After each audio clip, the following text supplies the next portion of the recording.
Israel के बारूदी हमले से हमास पूरी तरह से बिखर चुका है। हमास जैसे ही इजरायल के खिलाफ खड़ा होने की कोशिश करता है, गाजा में इजरायल की तोपें गरजने लगती हैं। एक बार फिर ऐसा ही हुआ है। इजरायल ने गाजा के अल शिफा अस्पताल पर हमले कर हमास के 170 आतंकियों को नेस्तनाबूद कर दिया। इतना ही नहीं, इजरायल ने यह भी कहा कि अगर फिर आतंकियों के छिपने की जानकारी मिलेगी तो हमला करने से चूकेंगे नहीं।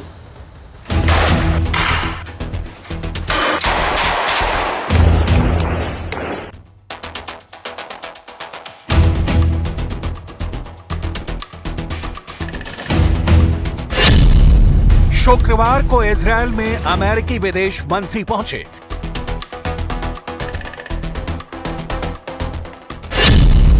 शनिवार को रफा क्रॉसिंग पर यूएन महासचिव पहुंचे।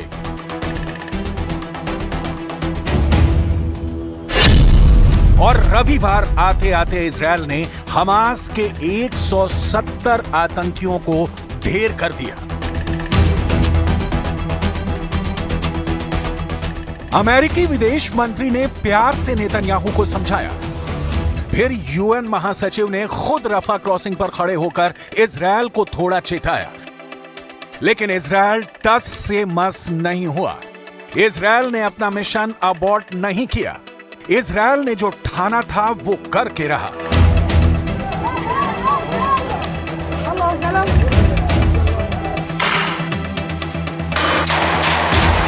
गाजा के अल शिफा अस्पताल पर इजरायल ने इतना बारूद बरसाया कि हमास के 170 बंदूकधारियों ने मौके पर ही दम तोड़ दिया।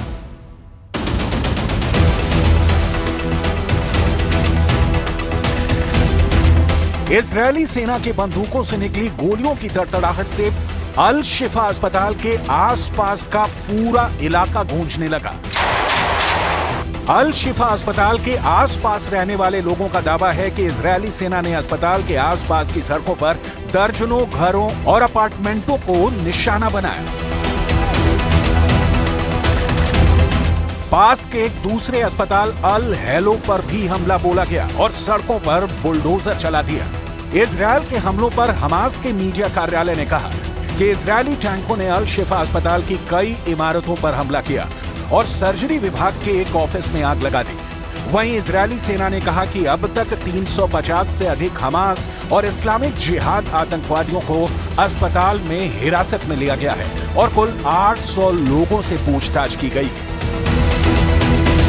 करीब एक हफ्ते पहले इजराइल ने गाजा के अल शिफा अस्पताल में सैन्य अभियान शुरू किया था। इजराइल ने दावा किया था कि हमास एक बार फिर से अल शिफा अस्पताल को अपने ठिकाने के तौर पर इस्तेमाल करना चाहता है और अपने मंसूबों को अंजाम तक पहुंचाने के लिए हमास के कुछ आतंकी अल शिफा अस्पताल में पनाह ले रखे हैं। इजराइल ने भी यह कहा था कि उनका मकसद नागरिकों को नुकसान पहुंचाने की बजाय हमास के आतंकवादियों से मुकाबला करना है।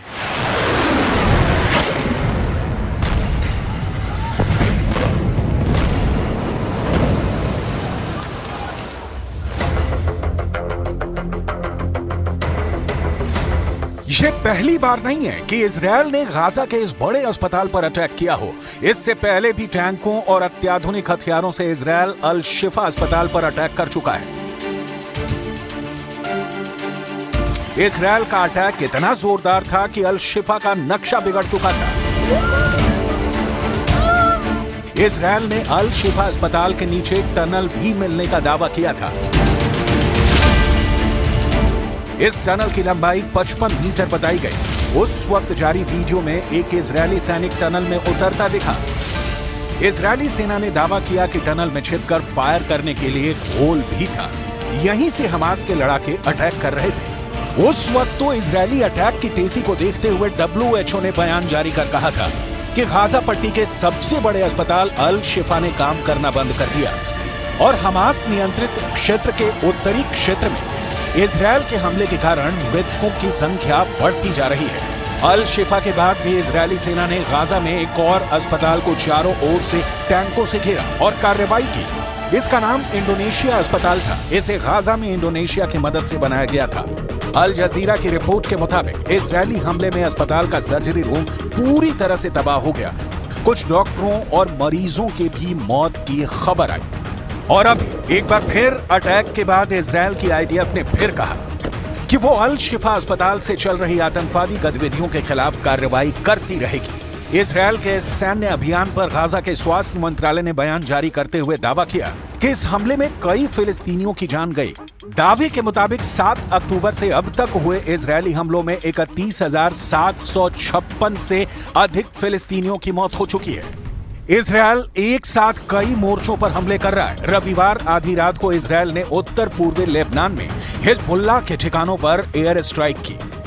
मीडिया रिपोर्ट्स के मुताबिक इस हमले में 3 लोगों के घायल होने की खबर है। इजरायल की तरफ से यह एयर स्ट्राइक लेबनान के आतंकी संगठन हिजबुल्लाह के गढ़ बालबेक में की गई। यह हमला लेबनान के उस हमले का जवाब था जिसमें लेबनान ने 2 ड्रोन इस्तेमाल करते हुए इजरायल के कफर ब्लम शहर को निशाना बनाया था। इजरायल के इस हमले के बाद लेबनान की ओर से इजरायल पर करीब 50 रॉकेट दागे गए, जिनमें से कुछ हवा में ही ध्वस्त कर दिए गए और कुछ खुले इलाकों में गिरे। इजरायल हमास वॉर शुरू होने के बाद हिजबुल्लाह हमास का साथ दे रहा है। हिजबुल्लाह इजरायल की सैन्य चौकियों को निशाना बना रहा है। हमास की ओर से आरोप लगाया गया है कि गाजा शहर में दूसरी जगहों पर कुवैत चौराहों पर कई फिलिस्तीनी मारे गए हैं और घायल हो गए हैं जब वे सहायता ट्रकों का इंतजार कर रहे थे। राफा में जहां 10 लाख से अधिक लोग शरण लिए हुए हैं, तो वहीं स्वास्थ्य अधिकारियों ने कहा है कि एक घर पर हुए इजरायली हवाई हमले में 8 लोग मारे जा चुके हैं और कई घायल हो गए हैं। इजरायली सेना ने कहा है कि उसने मध्य गाजा और खान यूनिस के दक्षिणी क्षेत्र में हवाई हमलों और करीबी मुठभेड़ में कम से कम 20 बंदूकधारियों को मार गिराया है। अब समझिए कि आखिर क्यों यूएन महासचिव एंटोनियो गुटेरेस रफा बॉर्डर पर पहुंचे और क्यों खुद अमेरिका के विदेश मंत्री को तेल अवीव आना पड़ा। इजरायल हमास को किसी भी सूरत में बख्शने के मूड में नहीं है।